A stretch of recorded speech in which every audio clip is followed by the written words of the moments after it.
Wanted to, as I told you, I want to discuss my vocal chain.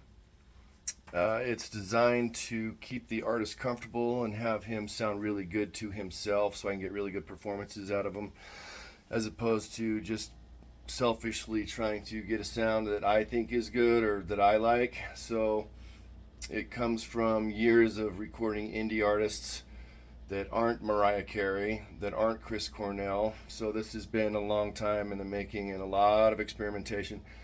I settled on the slate mic. I do have a pop filter, of course, and a little bit of shielding. As you can see, the artist can see my screens pretty easily so they can track where they're at for punch-ins and things of that nature. The slate mic is very, very linear. It's not hyped in any one area, so it's consistent and it consistently sounds good on everyone. The chain goes like this. I'm hitting this preamp right here, the WA73. Neve clone, warm audio, of course.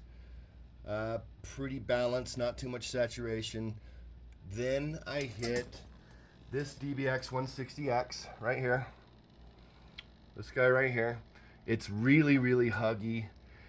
It brings things really forward, but hugs so hard that proximity isn't an issue. I like proximity. I'm a proximity guy, but what I mean by that is he doesn't have to pull back like an experienced vocalist would. He can stay in proximity the whole time, and it's never going to blow up and it's never going to clip. It's just super huggy. And then I'm serial compressing right here with the Bellari tube, and it's just barely doing a little tiny bit of final leveling and trimming off the peak transients. It's not doing much really at all. And then I do sometimes print, actually almost all the time, unless the artist doesn't want to hear himself have a little reverb. I print with a little reverb. Seems to give him confidence. And it's only a tiny bit. It's not enough to like really even appear in the mix too much, because in the context of a mix, it's barely there and you're adding more reverb anyway, but multiple reverbs always fill in each other's gaps, so it's a good thing almost always.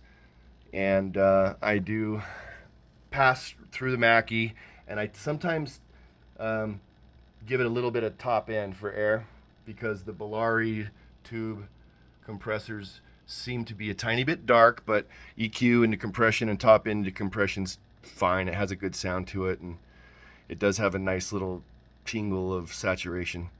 So that's my vocal chain, and it works really well for us. Thanks. Hope you enjoyed. Bye.